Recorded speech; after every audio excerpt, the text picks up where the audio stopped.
It's not just about mazes. The sole arbiter is an enemy of the throne, long thought vanquished. Before he disappeared, he took something the king is eager to possess. No doubt this maze guards it. Find the sole arbiter and return his prey. And that was certainly disheartening on a personal level. But we had a sentencing phase to handle. In Arizona, the sentencing verdict You must shouldn't be listen to gossip. all 12 jurors must Find the agree that arbiter's death is maze. sanctioned. Return to me. Even one jury is considered guilty. You know, you get 12 people to agree to find somebody guilty or not guilty, but to kill somebody is a different story. What will happen if we get a death verdict is it will drag on and on and on through appellate courts for years instead of just getting this thing done and over with and sending me off to prison and forgetting about me. Yes? The jury was deliberating, and one would assume the end was near. What is Juror it number now? 18, is this your true verdict? Yes. In my assessment, we are hung, and additional time will not change this. Right at this time, the court is declaring a mistrial. At the end of the first sentencing trial, there was a hung jury. On a professional level, I was pleased that the verdict wasn't death. But on a personal level, it meant that the shackles that bound me to Miss Arias would remain. After the jury hung, as it related to sentencing, the state had the option of dropping the death penalty or pursuing it yet again.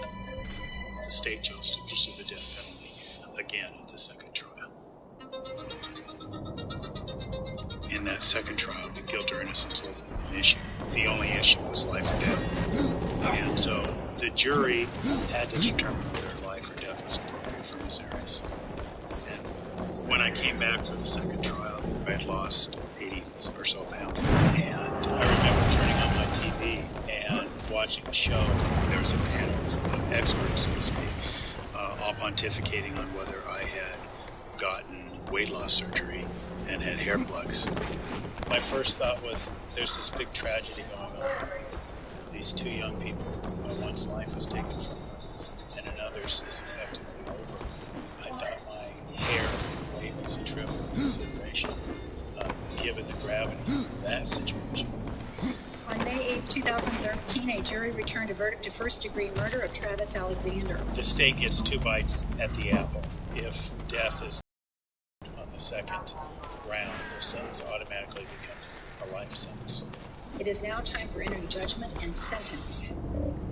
One of the most surprising and disturbing moments in this trial was at the end when Jodi Arias was being sentenced. Almost out of the blue, Jodi Arias makes a comment about the last moments of Travis Alexander's life. Miss Arias stated that Mr. Alexander was still alive when she slit his throat. I do remember the moment when the knife went into Travis's throat and he was conscious. He was still trying to attack me. It was I who was trying to get away, not Travis, and I finally did. Like, why would you say that other than to just hurt? I mean, you would only say that to destroy the people that he loves. Almost like, well, you just sentenced me, well, here's the final FU. Both penalty phase trials ended in the court declaring a mistrial. It is ordered. The defendant shall be incarcerated in the Department of Corrections for the rest of her natural life with no possibility of parole.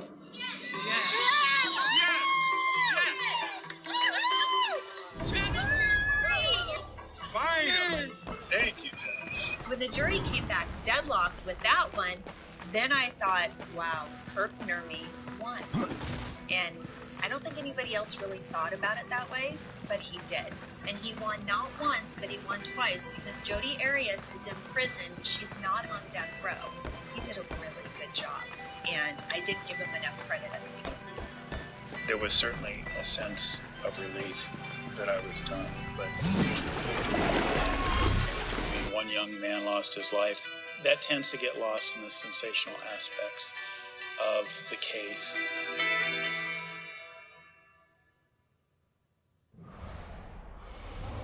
Immediately after her sentence, sat down with Troy Hayden, who is a local television anchor.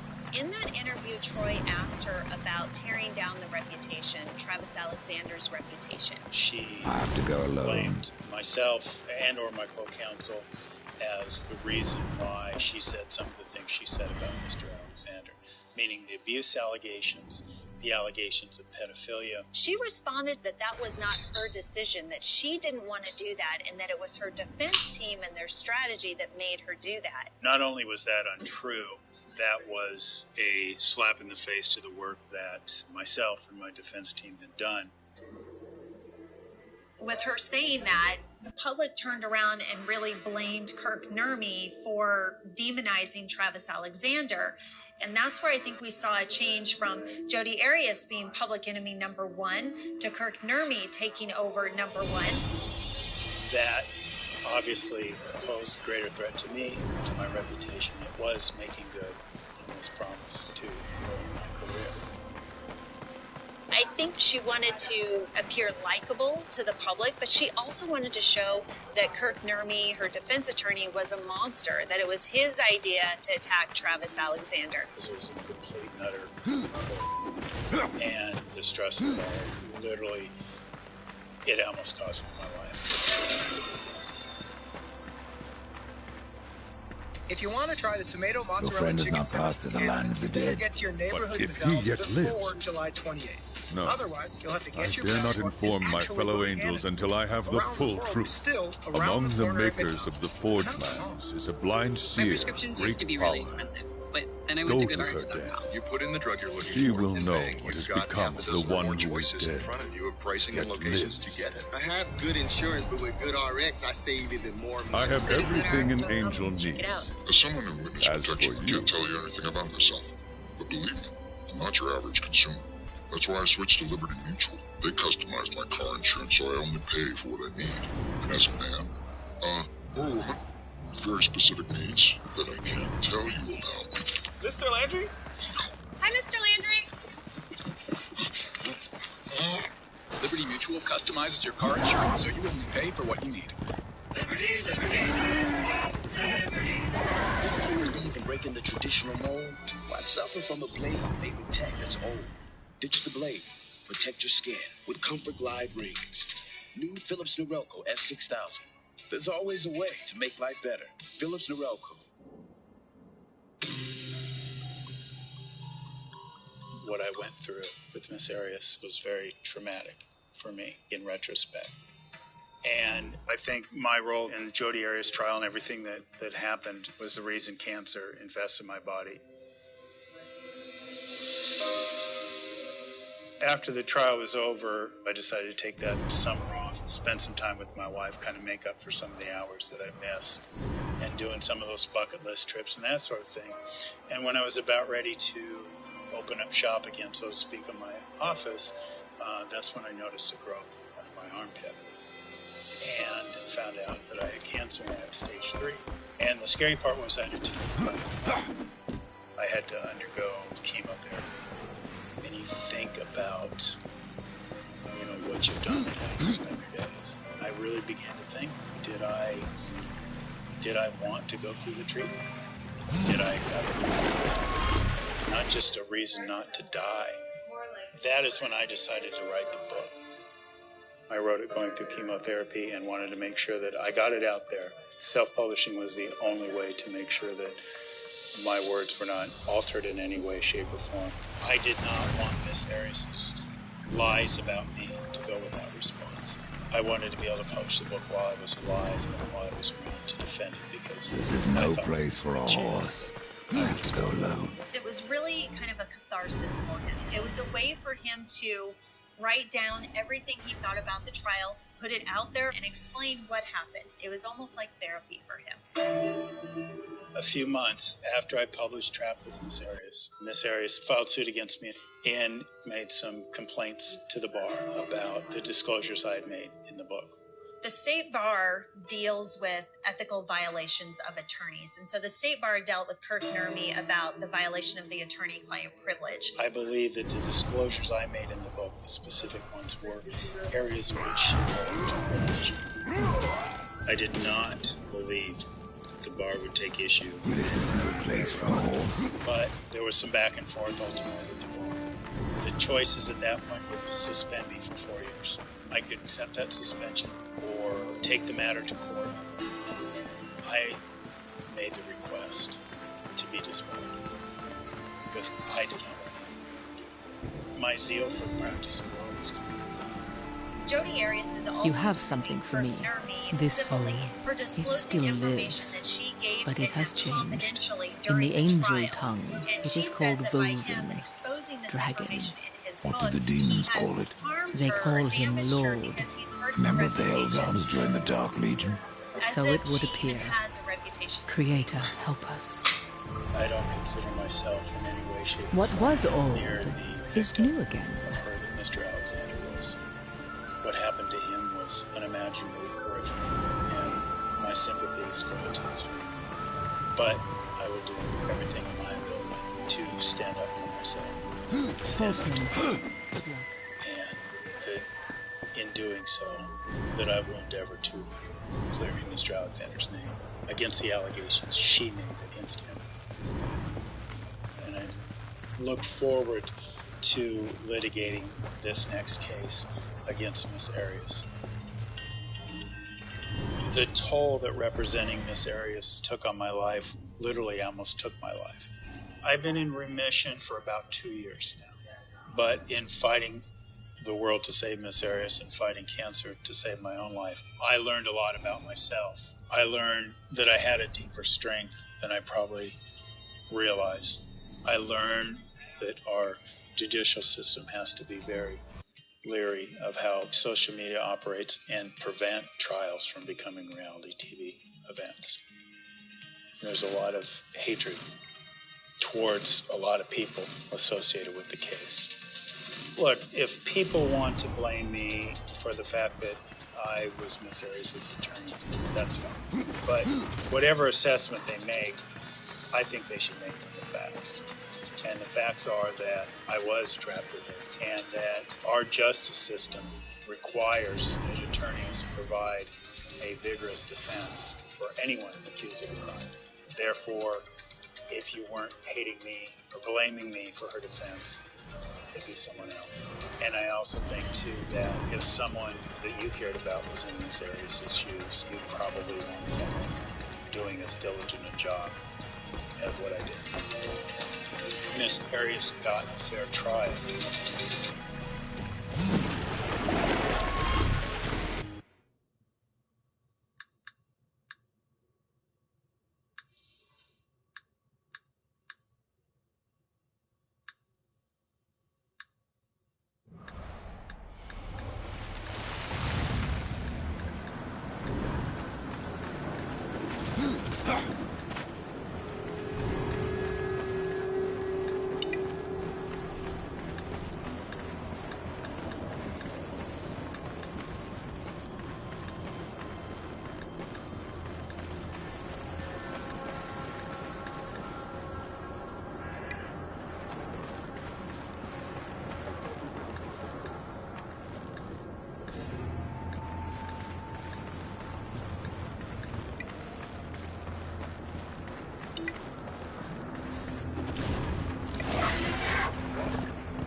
Watching HLN on demand.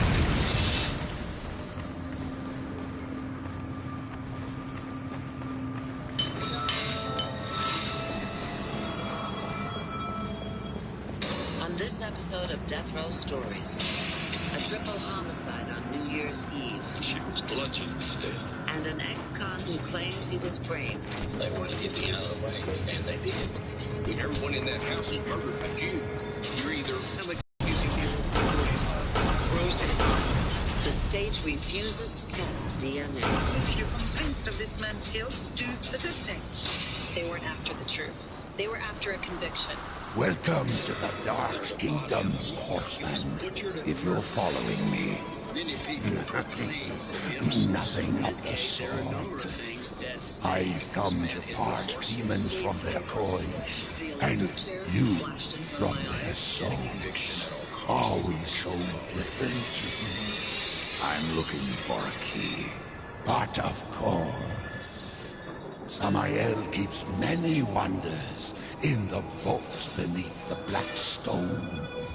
I have come to trade for what few he would part with, but I fear not all is sheriff of well Gray in the County big court. and took office Samael January would 1st, never 1990. let his realm slide so Sheriff far Stubblefield, after a year in office, counted down to New Year's Eve at home with his what you family. find on Samael's throne, and whom rumors are of the despicable vortex of a mad queen Lilith who still clings to rule. Lilith, why am I not surprised? Samael was there when I fought the Nephilim. No doubt watching with great interest. The demon Samael plays a game of his own devising, and we are his pawns. I've heard of this place. The Blackstone. Yes, the throne of Samael, the Blood Prince, the Red Wanderer. A female lady, Yet one of them. Not much left. Corruption devours the Black Stone, as it has countless worlds, as it will the Forge Lands, the Undead Plains, even Earth. That is corruption. What does it see? Existence itself. He had little earphones in his ears. In its And had a place, Walkman. nothingness. And how do we fight that? We don't. There was 3 ones there. One went into the Your garden. precious And that was balance the only dead. serves to stay For at Sheriff hand. Stubblefield, But the what grisly do I murders were know? close to home. I am Twyla and her but a sons, simple I had known them merchant. through church. Twyla's kids were special needs kids. All They were new God's items kids. from Even though lands they near and looked like grown far. men, mentally they were not. It was hard to take for everybody. The doors lead to the outside. Lead out into the backyard. Stubblefield knew that Twyla's boyfriend, 31-year-old Hank Skinner, had moved in 3 months earlier. When you lived in a house and everyone in that house is murdered but you're either a suspect or you're buried somewhere. Hank Skinner had recently been released from an 8-month prison sentence for auto theft. He had 38 Book has more arrests to pages. his name. And I knew vote him more to be a bad person. When we found out that Skinner was not in the house, everyone received word to start driving the neighborhood, see if we could find him out there. Stubblefield showed up at the house of Andrea Reed, Skinner's ex-girlfriend and AA sponsor, at 3 a.m. We told her was looking for Skinner. Had she seen him? And her reply was, yes, he's in this house right now. I could see Skinner standing in the closet. He had blood stains on his pants. He had a bandage on his hand. I looked down at his socks, and his socks were just soaked with blood. I said, "Your grand jury indictments, one for aggravated assault, one for injury to a child." And his response was, "Is that all?" Skinner was charged with 3 counts of murder. He would face the death penalty.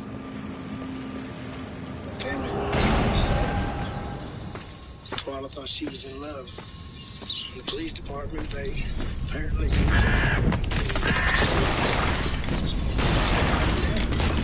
Local attorney Harold Comer was appointed to defend Skinner. Chill. We didn't have. But the consequences of being convicted of capital murder Thanks case and for says the the death warning. penalty irreversible. You can't. You can come out now, Hank Lilith. Skinner's trial began in Fort Worth in March of 1995. Prosecutor in the original trial was District Attorney John Mann. Do you blame me John for was kind of hiding? a larger-than-life You figure. are deaf. He wore big cowboy Where you boots and ride. he had a deep, No one booming is voice, safe. and he was a very Not commanding presence even your in the mother. courtroom. The forensic You evidence are at the not scene was very my damning. mother. There was a lot of blood. Did I not create Bloody Absalom handprints from in the the doorways mingled leading dust to of Twyla's angel son's and demon? bedroom were found. And from that first Nephilim were not the rest formed. They were brothers to the horsemen. Yet when the riders slaughtered the Nephilim, only you showed remorse. Why did you not cast the amulet into the abyss, as the council ordered? Why spare their souls, if not to one day undo your sin? My sin? This corruption was born in Absalom. It rises from him like a black tide, and you, Mother, must help me stop it. Where is the demon key? In Samael's keeping. But he is gone now, and the key has vanished. Oh, don't worry, my child. Time, like sin, may be undone. With this, you can return to the past, to Samael's stronghold before his fall, and find the demon key. I only ask that when you reach the Well of Souls, you will answer your heart and resurrect the Nephilim.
dust.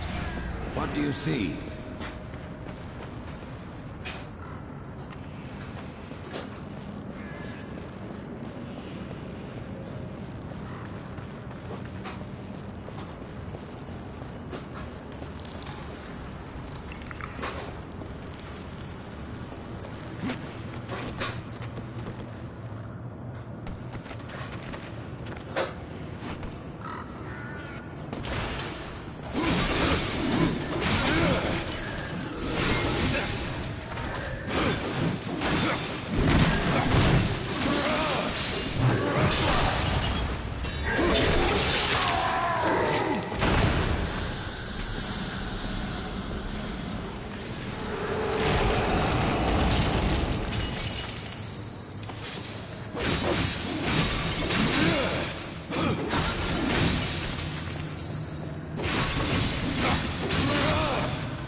Gordon Ramsay. Boom.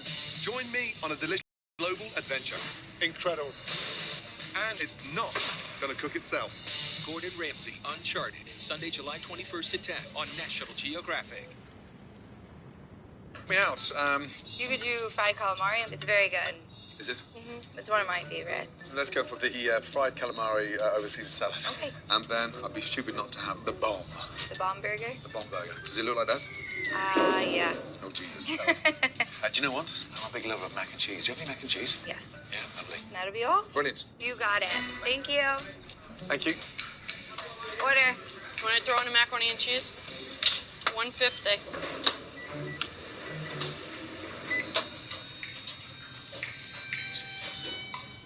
Order up, Ash. That's my mac and cheese. Thank you. That's very fast on mac and cheese. My God. Probably pre-made. It's a mouthful of goo. That's gross. Uh-oh. That doesn't even taste like it's been cooked here. We don't make the mac and cheese here. No, it tastes like that. Is that a big hit? No, it's what the kids eat it. Oh, shit, really? Yeah, that's dreadful. Poor kids. Damn. You think a menu with classic American, you'd at least make your mac and cheese, right? Yeah. It's not good. Like, I'm really sorry. I don't really know what to say because I'm not the one making the food. I'm just serving it. What'd he say? Said it was gross. I just hope he doesn't run to the bathroom. Oh. Fried calamari over Caesar salad. Let's taste it. Not good. Calamari is really soft and sort of chewy. Different. Oh. I don't think I really should be touching food. Yeah, don't worry, it won't bite. Yeah, it's soft. Is this fresh or is this frozen? Because it tastes frozen. Yeah, it is frozen. Dreadful. Anyway, definitely not for me. I'll finish, thank you. Okay, you're welcome. How are we making out, Ash? I said they were gross. Soft and chewy. What's soft and chewy? The calamari. It's not crispy. It wasn't a great feeling when he's sending back all the food, you know. It's what we do every day. We think we do a pretty good job. Who wants the bomb next? Everyone loves the bomb. That's one of our house specialties. He's definitely going to enjoy that one. The bomb burger? Wow. Nice toasted bun. Where's the burger? Ah, there she is. There is the burger. Fucking hell.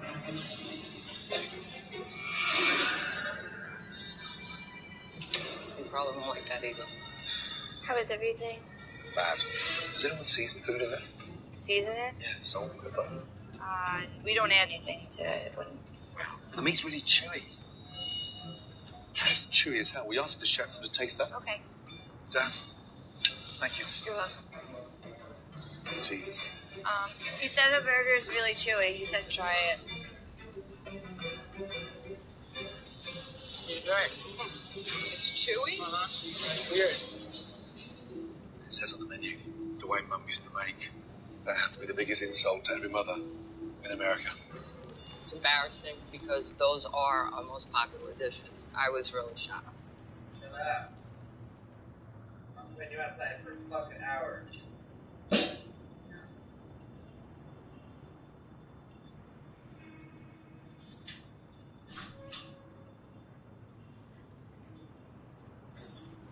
Go outside.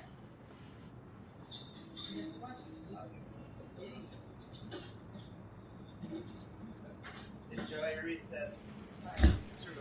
Why is he letting himself go? I don't know.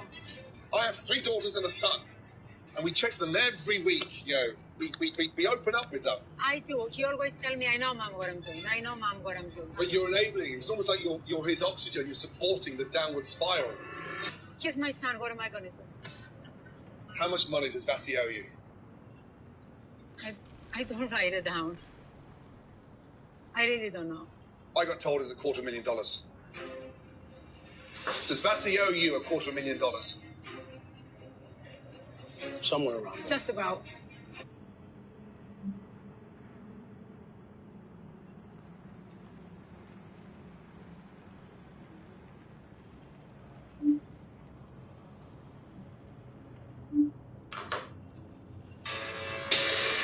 This guy from New York City just drove more than 50 miles in the rain to have sex with someone he thinks is a 12-year-old girl. You heard right, a 12-year-old. Hi, Poppy. Come on in. It's so good to see you. Joshua Colon likes to be called Poppy.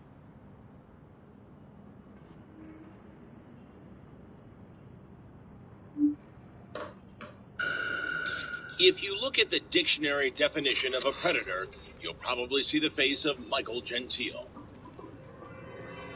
My little angel, I love you, baby, so much. Gentile left that creepy message for our decoy. From her text, he clearly knows that she says she's only 13, and the text he sent her will make you sick. Do you think you could take a picture of your blank for me? Feel sexy about yourself, and take a picture. Are you going to take a picture for me after you shower? Why is Gentile so focused on getting pictures of a 13-year-old? He's 64, old enough to be the girl's grandfather, but he's texting like an oversexed boy wanting to go steady. You're my girlfriend, and I'm your boyfriend. I love you so much, my angel. I can't wait to hold you in my arms and know that you are actually mine. He thinks that day is about to come. But what this predator doesn't know is that the only embrace he'll be getting is the long arm of the law. After an hour drive, Gentile arrives at the Sting house. He parks his car down the street, lurking up to the door. He comes inside for just a moment. It all seems like it's going as planned, but then, when he gets inside the door... I'm really sorry. It seems Grandpa has his antenna up for more than sex, and suddenly he bolts. Do I need to drink? I'll be outside, okay? Where are you? I'm gonna go grab my jacket, alright? Mike? Yeah? Come here a minute, please. He bolts. Do I need to drink? I'll be outside, okay? Where are you? I'm Working up to the door. He comes inside for just a moment. It all seems like it's going as planned, but then, when he gets inside the door... I'm really sorry. It seems Grandpa has his antenna up for more than sex, and suddenly he bolts. Do I need to drink? I'll be outside, okay? Where are you? I'm gonna go grab my jacket, alright? Mike? Yeah? Come here a minute, please.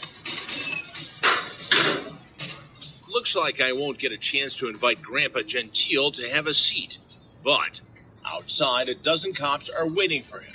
Anything on you? Just a little bit. His only date tonight with detectives at headquarters. I just come out to see you here. There, the officers search him a second time. They find a key card for a local hotel. Gentile lives only an hour away. Why would he need a room?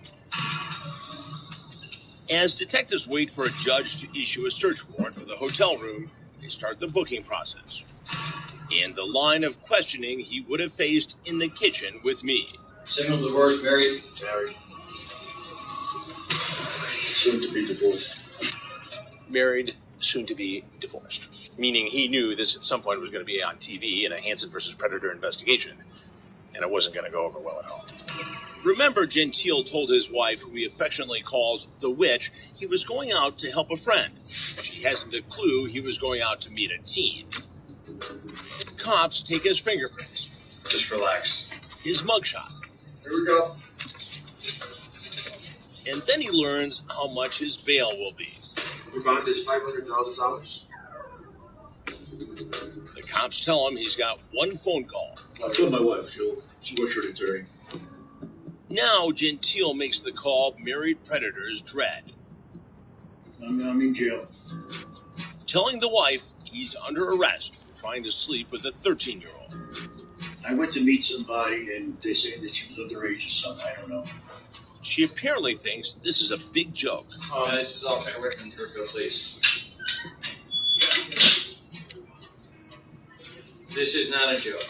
If you want, you can call back to the police department. I can give you that number. It might be easier for Gentile to speak with detectives who take him to the interrogation room where he signs away his right to remain silent. What is your reason to be in Fairfield, Connecticut today? I was meeting I thought a friend to go to a movie. And like many of the men we catch, he claims he thought the girl was an adult. His little kitten tells him she's only 13 years old. How old's your friend? As far as I understood, she was in her 30s. What was your dialogue between the two of you? Just different things about everything. Like? Sex to school, you know.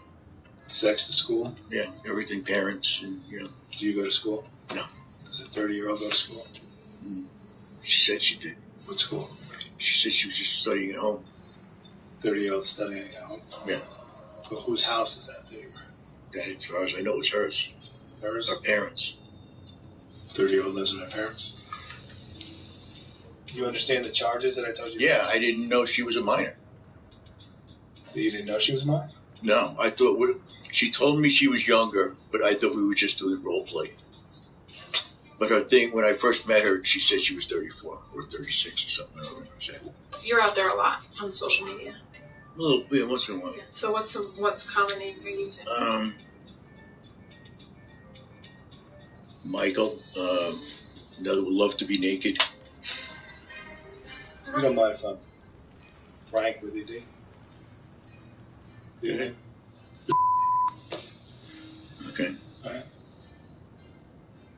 So we know you were here to meet somebody. Okay. We know that. Okay. Right? But she never said she was 30 or 34 years old. She said she was 13. Okay. Well, tell me. When I first found her picture, it said she was 34. No. Yes, it does. I'm 13. It said.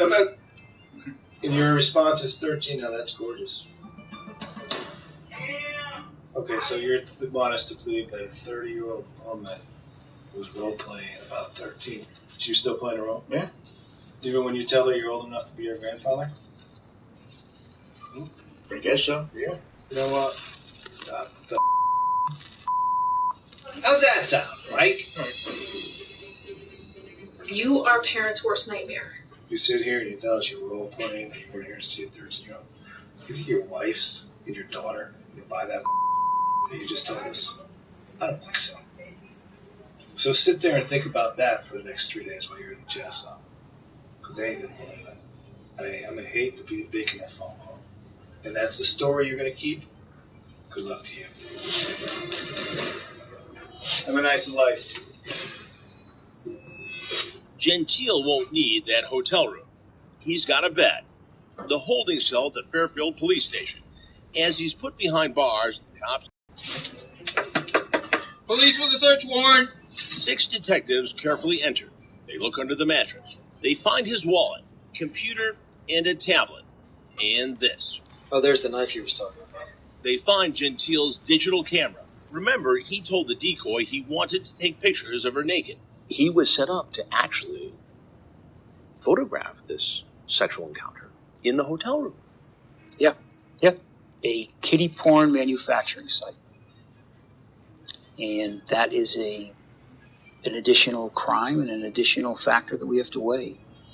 Cops reportedly found 24 sexually explicit images of minors on his cell phone.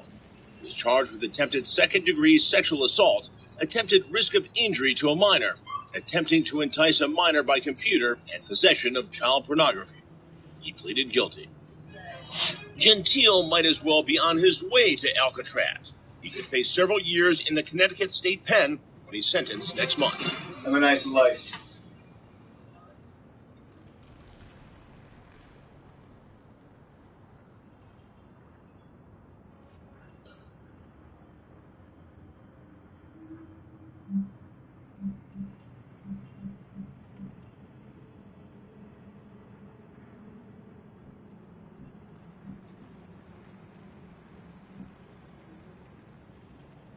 You want to? Or you want to watch me play?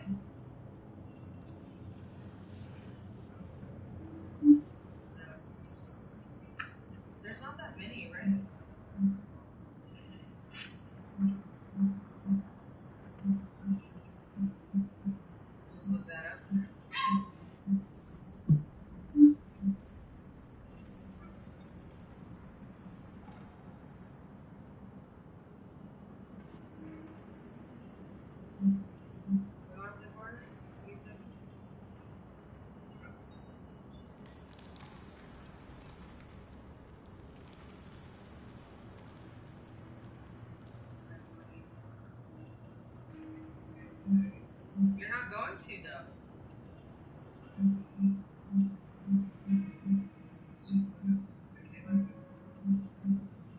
Darksiders 4 Genesis. What are you doing here today? Is this some kind of setup or something? What do you mean? I'm just on my way to the beach. He's Michael Willis, screen name generic white male. He's almost 50 years old, and he's been chatting online with a girl who calls herself Jolanda and who says she's 15. He lies to her about his age, typing, "I'm 30. You probably don't want me around you. I'm cute, though. Built good."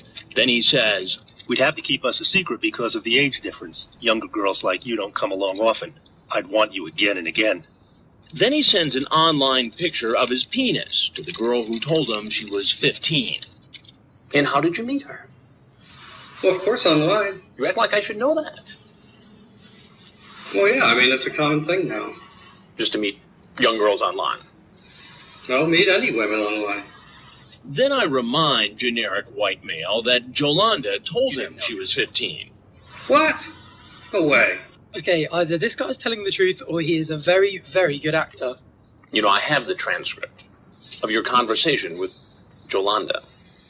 You know what? I don't want this cookie. Of course he doesn't want that cookie. Look at that physique. Built good, check. Cute, check. He may be a nonce, but this man's no liar. I just want to get to the beach. Come here, just 1 second, sir. But generic white male won't be going to the beach today. As he heads out the back, he stumbles off the porch right into the arms of the Fort Myers Police Department. The police quickly take him down to the ground. In Florida, where it's relatively easy to get a permit to carry a concealed weapon, these officers aren't taking any chances. Willis was brought before a judge, but the only thing he was found guilty of was being built good and soliciting a minor. Right, so hello and welcome to today's video. This time we're going to be looking at a few of the funniest predators ever to appear on Dateline NBC's To Catch a Predator. Next up, we've got a guy who's some kind of weird mix between Freddie Mercury and Everybody Loves Raymond. He loves gambling, gets triggered by warm beer, and he's not gay.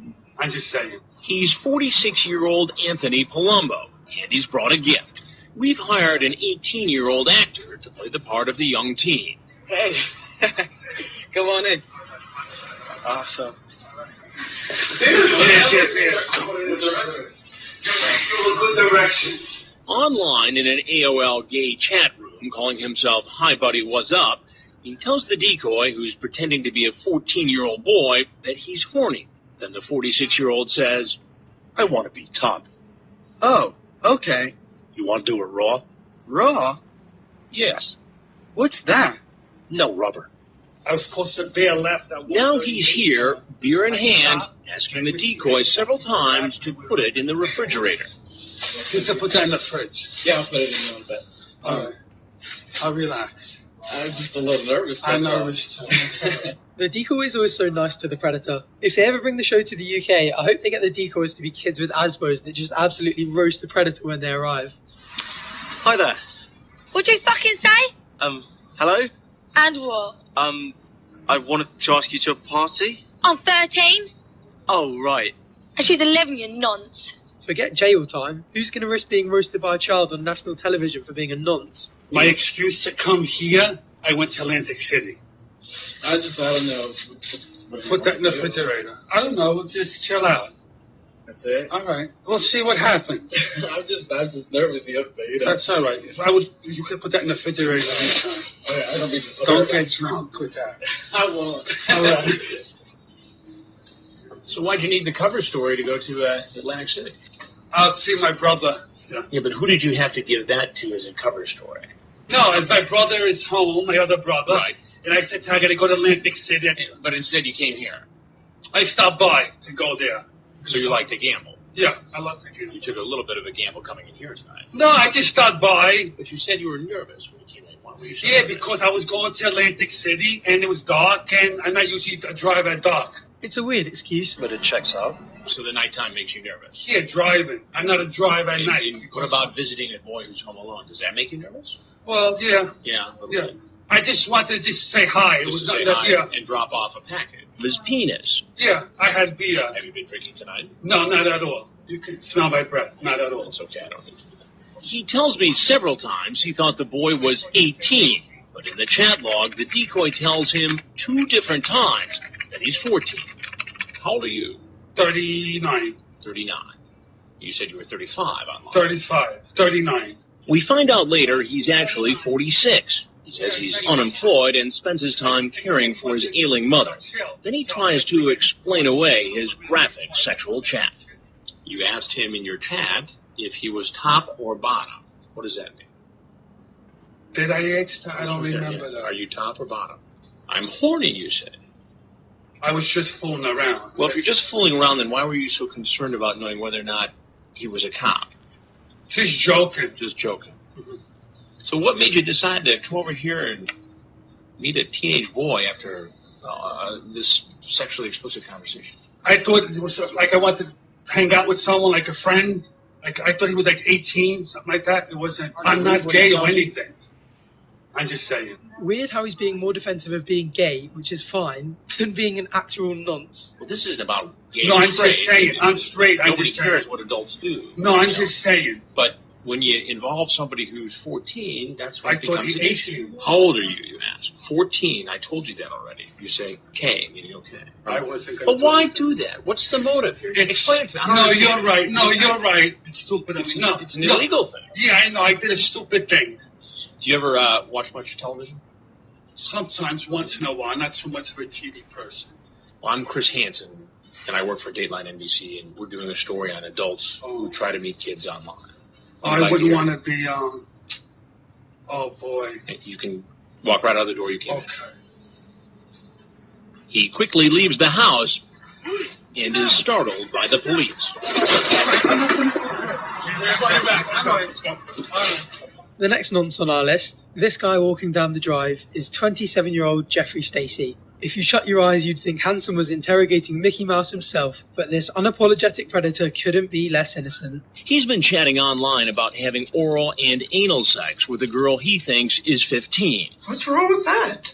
He asked the girl if she will be naked when he shows up. I'm gonna go up and get ready, okay? Okay.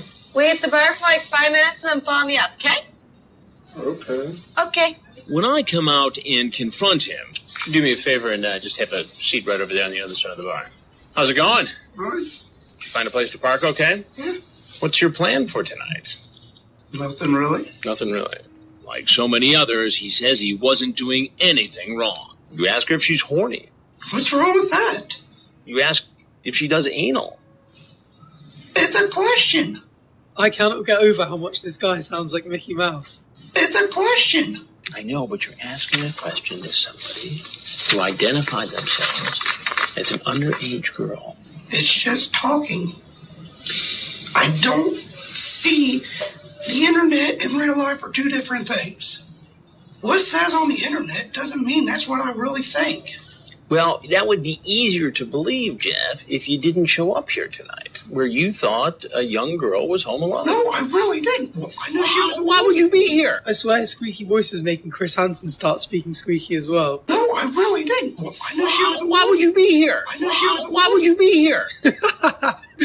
Oh, I love it. I mean, I knew she was alone, but that didn't mean much to me. You're an adult. She's a child. Okay. There are laws protecting children. Okay. Do you get why teen girls at a certain age cannot give consent legally? Yes. When I tell him who I am, I'm Chris Hansen, and I'm a reporter for Dateline NBC. And we're doing a story on adults who try to meet teens on the internet. Mm-hmm. He has nothing more to say. Sheriff's office, get your hands up, get on the ground! While just about every man interrogated denies he was looking for sex with a minor, this man, screen named Single TX Guy for Fun, seems to admit it. Tell me what kind of trouble you're in. Probably jail. No, what did you do wrong? I showed up to solicit a minor. For what? I guess sex. Sex. Then Single TX Guy for Fun says he was really only going to talk with the teenager, so the detective asks him again. I was just going to meet him. What happens, happens. That's the way I look at it. Okay, so there was a possibility that could have happened. Could have. Could have. When the 27-year-old finds out he's going to jail... You're going to be taken to Dark County Jail? Please don't. I'm sorry. I didn't know. He threatens to kill himself. I really am just going to slit my throat. Relax, all right? No, I'm just going to kill myself. Put me in jail and I'll hang myself. I don't care. I did something so wrong that I don't even want to be alive. When the detective takes off the handcuffs so the man can sign his statement, he grabs the pen and makes a half-hearted attempt to stab himself. Stand behind your back. You better behave, all right? Was it a threat so that we would back off, so that we would feel sorry for him, so that we wouldn't come down on him as hard? I don't know what it was. What's clear, says the detective, is that this man and the others like him have backed themselves into a corner and are looking for a way out. Okay, that is all for today's video. As always, if you like down below and feel...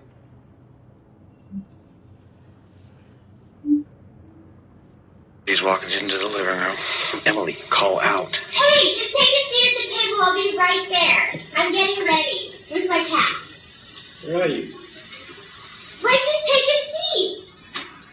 Have a cookie. I made that because I'm going to cool it. It was kind of a little surprise. The decoy says, come on in, I'm just going to do something real quick, I'll come out. And she comes into the room where I'm at. Well, before I can get past her and open the door, he has hot-footed it across the living room and has his hand on the door. So I open the door, he's there, he's stunned, I'm stunned. You want to explain yourself? Grab that towel right there, please. Wrap it around yourself, and please sit in that stool. What are you doing? Making a mistake. Making a mistake. You drive into somebody's driveway, walk into their house, strip naked, and walk in where you think there's a 14-year-old girl home alone. What is going on in your mind? I don't know. You don't know. Stupid mistakes. Stupid mistakes. Now, what do you think would have happened, Marvin, had I not been here and had there actually been a 14-year-old girl in that next room? What would have happened after you walked in there naked? I guess something probably would have happened. Something like what? Something along the sexual lines. Like you would have had sex with a 14-year-old girl? I'm not sure if I would have done that, but... Marvin, you're naked. Yeah, I wouldn't have gone all the way. I wasn't... You went all the way when you took your clothes off, just about. He's one of those guys who... He's very short in his answers. You know, he's not quite sure where this is all going. And finally, I say to him, what was your plan with the cat? I don't know. I was just being stupid with that. The cat? The whipped cream? You want the girl to have sex with the cat and use whipped cream? What? Explain that. I was just being stupid with that. I wasn't really serious about that. I can only imagine what would have been going on in this house had I not been here. Am I wrong to think that? No, you're not. So what's going to be happening if I'm not here? You're naked, there's a 14-year-old girl, you're chasing a cat around, you've got Cool Whip, and you want this girl to do some sex act with the cat and then you'll have sex with her. Is that accurate? Would it be okay if I ask for some water, please? Some water? Yes, please. These are serious investigations, but undeniably, there are moments that, border on the humorous. The guy asked for water, and, I thought at that point the situation was under control, so I got him some water. Saw that running around naked got you pretty dried out then. Huh?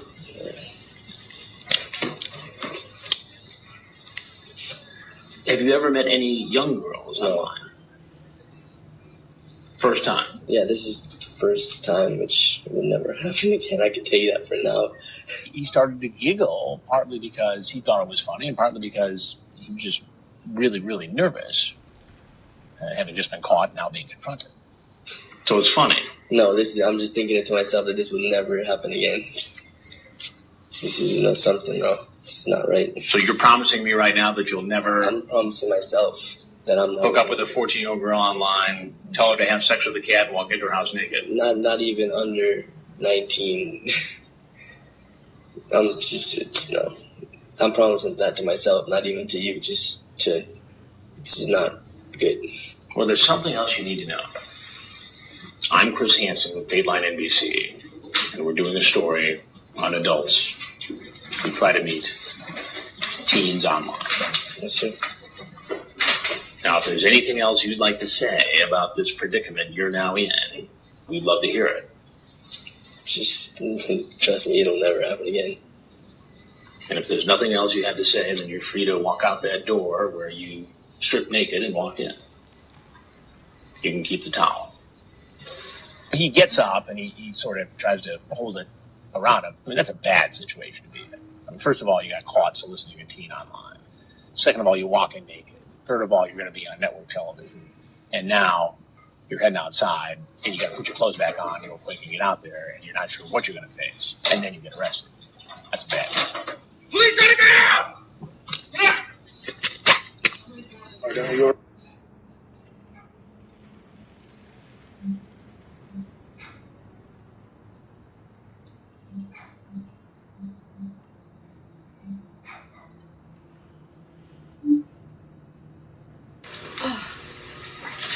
Come on in, man. I just whacked my toe on the banister. Where are you? I hit my toe on the banister. Oh, I gotta go get a Band-Aid. Now I'm bleeding. I'm gonna get shot if I bleed on the rug. Hang out at the bar for a second. I'll be right back down, all right? All right. Sorry. Because we were out in the country, these guys in some cases had to drive a couple hours or more. And Alonzo Wade, he turns towards the door and he's doing something with the zipper. Now, I still to this day don't know exactly what his plan was. He might have been getting ready to go outside to relieve himself, or he might have, been plotting something else. But he did pull down his zipper before he turned around and walked to the bar. How are you tonight? Fine. Just do me a favor and put a seat right over in that stool. Yes, sir. Now, what were you doing with your pants there when you were heading towards the door? Were you hiding something in your pants? No, there ain't nothing. Look, I'll show you everything. Well, I don't.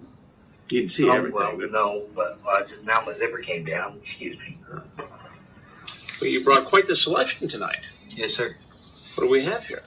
Well, that's mine. All of this is yours. Yes, sir. A lot of these guys are just trying to do their best to get out of a bad situation. So they're trying to make up their story on the spot. Alonzo Wade tried to tell me that this alcohol was for him. And you just thought this would be a nice warm place to drink it? Well, no, sir. I was talking to her online. She invited me over. Yeah. And who is she? What is her online name? Bush Girl or something like that. Bush Sucks Girl. That's it. That's it. And who are you? Alonzo Hampton Wade. I'll show you my ID. Alonzo Hampton Wade. And Alonzo, how old are you? 40. 40. I told her how old I was. Yeah. And how old is she? She told me she was 15. 15. Yes, sir. I just wanted a place to drink. I wasn't going to do nothing. You didn't have any place to drink, so you thought you'd come here? Yes, sir. Just to hang out and drink? Yes, sir. And you're going to drink? No. Some of that was going home with me. Some's going home? Oh, yeah. Were you going to give any to the 15-year-old? Oh, no. I don't do that. And I got a 15-year-old daughter myself. You've got a 15-year-old daughter yourself? Yes. I just wanted a place to sit and drink. Why couldn't you drink at home? Well, my daughter's got her friends there, and I don't like drinking in front of her. So you thought you'd come over here and drink in front of another 15-year-old girl who's not your daughter? No, that's not my intentions. My intentions was to not... Well, yeah, my intentions was to drink in front of a 15-year-old girl? Yes, I see what you're saying. Does that make any sense? No. So why don't you tell me why you were really here? To drink. To drink? Yeah. All right. So now let me ask you this. You're here in this house where you believe a 15-year-old girl is home alone. You bring the booze into the house. Right. How would you feel if while you're over here, some 40-year-old guy is at your house bringing booze to your 15-year-old daughter and her friend? Probably the same way you feel right now. You tell me. I'm going to say probably the same way you feel right now. So why is it okay for you to do it? It ain't. I don't know why I did it. I just wanted to party, that's all. So just party? Yeah. And there's no 40-year-olds to party with? Well, nobody who's grown up who you can party with in the whole state of Ohio? Well, I didn't say in the whole state. We go where I'm from. Alonzo Wade tried to tell me that he was not there to have sex with a 15-year-old girl. Now, at some point, he cracks a little bit and says, well, maybe he would. And I say to him, well, what is it? Yes, no, maybe so. It appears to be clear from this transcript that you are open to the idea of having sex with this girl. No. Well, up here, yes. Would I? No. Or maybe. All right. Maybe. What is it, Alonzo? Yes, no, maybe so. Maybe. Maybe. So maybe you would have had sex with this girl. Maybe. If she wanted sex and I was drunk enough, I'm not going to say I wouldn't. I'm not going to say I would. I can't say what I would do when I'm drunk. Well, you know, I got to tell you that I'm Chris Hansen with Dateline NBC. Oh, I understand. And we're doing a story on adults going on the internet, trying to hook up with teens. Right. Now, see the cameras coming in and everything. As we're finishing the interview, I say, you know, what do you think should happen to you? I should go to jail. Put it down. Put your hands in the air. Turn around. Turn around. The dark.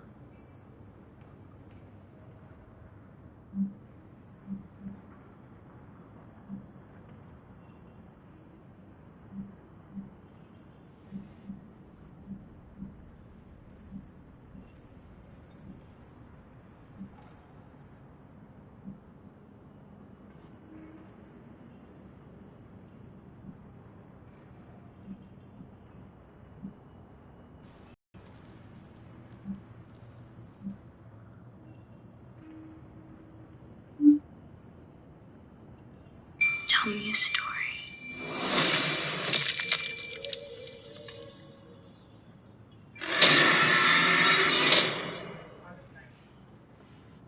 They were lively. Unfortunately, it's not all good news. Back at the kitchen, there's been a serious incident. Right, guys, let's go. T, Lawrence, I need you for 2 minutes, please. Seriously, guys, this is where I think that I've been let down today. Because I've just been told that we've found this in the dressing room. And someone's been nicking onions, chilies, and garlic. Look, guys. No, Brenny. Yeah, it makes me feel stupid. We cannot steal from the kitchen. Anyone? Who does this belong to? I took some onions. Yeah, I wasn't stealing. I just took some onions. Okay. I thought they were spare, so I took some onions. Okay. Who else took it? Yeah. I took a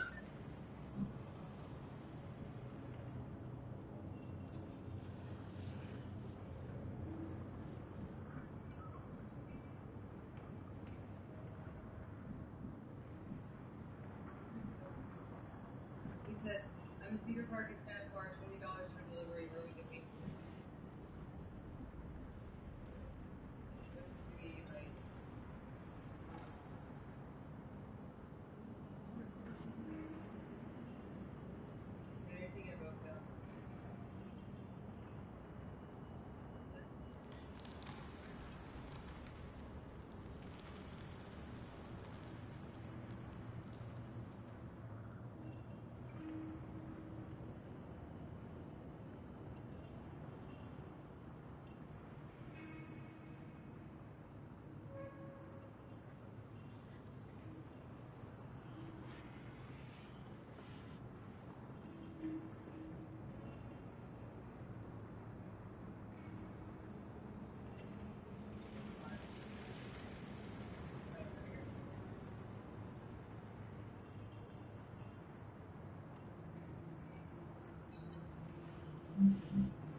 Nice main course. Halibut. Let's get on with the starter first, shall we? Good evening. Nice to see you. 4 hard-working Northern Farm girls, yes? Yes, definitely. Welcome. Thank you. How are you, Susan? Fine, thank you. Judith? Fine, thank you, yes. Yes. Justine? Good, yeah. Sandra? Yes, 3 thank you, sisters. sir. Who's got one out? Me. Justin, what do you do, my darling? I sell septic tanks. You sell septic tanks? Yeah, bottom end of the market. So you deal with shit all day, yes? Absolutely, yeah. That's one thing we're not going to do this evening, is deal with shit. Yes? Yes. The highest scoring brigade, okay, across the whole series, they're coming to run my restaurant at Claridge's. Okay? Yes? So, Judith, what's on the menu? Pea salad with poached duck egg and pancetta. Right, off we go. 4 covers, table 8. On order, 4 duck salad, 4 halibut, 4 Scotch pancake. Yes, chef! Excellent. Cool, that fucking squeak. Right. Let me show you how to do the first table. First thing that goes on, lardons. Basically, little matchsticks cut out of pancetta, yes? Yes, chef. Okay. We put them in the hot pan now to get rid of the excess fat. So we get this really nice crispy lardon at the end, okay? And water spinning around there nicely. Yes. Vinegar's in there, and then it's turning around that way, so we go in. Up and straight in, yes? Okay. What have you got in there? Peas, chives, spring onion chives, vinegar in. I don't want the peas too hot. They get too hot, they discolour, okay? I'm going to put the lardon straight in there, okay? Yes? Yeah. Toss it all together. Nice. 4 portions. Little taste. And margarine, please, Sandra. Pig margarine right at the last minute in there. Now, the idea of the yolk is for what? For running. Yeah, the nice richness of the yolk. Yeah, to give a really nice sort of sauce effect for the peas. Right. If the anchovy fingers are small, don't be scared to stir 4, okay? Eggs out, please. Nice and carefully. Plates down. Nice, simple, straightforward cooking. Thank you for the pepper. Good. Look, watch. A few margarine on top of the egg. Fresh margarine. Go, please. And then a really nice tapenade on. All of you, one simple question. Would you pay £8 for that? Yes, chef. Yeah, you're fucking better because I made it all like that, yes? Right. Let's go, ladies, please. No answer. Who's whistling? Me. What are you whistling at? Because I'm just, I don't know. Susan. Yes, chef. How does your boyfriend put up with that voice? Gordon and someone will never got one. You haven't got one? No, Fuck me. I can't That's understand not a that fucking myself. surprise. Are you still single, Mr. Frenchman? No? Go. Go, please, yes? A single, white, loud female, yes? Doesn't know her fucking eggs from her peas and pisses in the bath on her fucking holiday. It was a needs must. How can you do that to your friends? So it's 3 of us sharing a room. Yes. Judy got in the bath next, I won't wait. I got in the bath next, I won't wait. Frank got in afterwards. She splashing water on her face. And I said, oh, don't do that, Jill. Weed. I said, I'm weed, but you're going after. Her face was gorgeous. I complexion were beautiful. And she hasn't had spots since. I am coming. Ladies, the confidence levels is fantastic, yes? Yes, Keep it up, chef. yes? Someone's toast is burning. Toast is burning! Let me set an alarm on that fucking grill, yes? No, chef. Come on, lady, wakey, wakey. You may eat fucking burnt toast up north, but we're in fucking London. Some more on deck. Let's go. It's like fucking Hilda Ogden. Let's go. I think that's 2 men all out, chef. Now that voice. It's like having 4 Janus 3/4 of the kids. Yes, they're burnt. Susan, are they all right? Yeah, well. When they burst the egg yolk, you want the egg yolk, the richness of the egg yolk, running all over the peas. Right, well done. Very, very nice indeed. Go, please. Yes, 14. Let's go. Quick.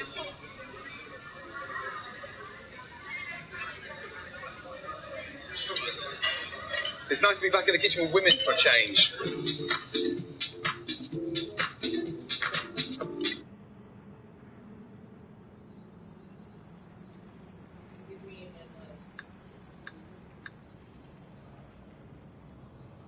Probably gonna say somewhere else on Aint.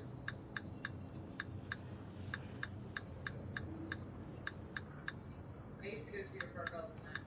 Because I had an animal connect to shoot.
Close with your family? You know, the most fascinating thing about Father here is that his mother was originally a lesbian. We get on with it. That's my soul, that's the way it is.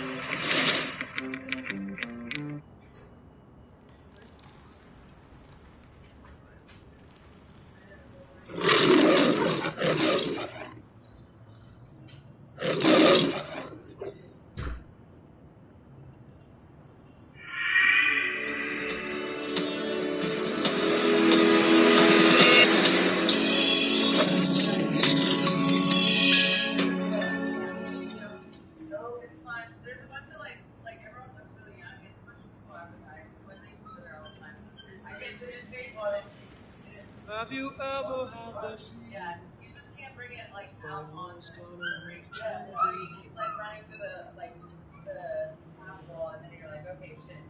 Have you ever had the feeling? Good luck. Till that close to losing your mind. You look around each corner, hoping that she's there. Oh my god. Try to play it cool. I want to play Borderlands. I want to play it by myself if you're going to do this thing. You can play on my phone. You can check your Facebook and stuff. That's the thing about Borderlands.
They said they were going to meet us there, which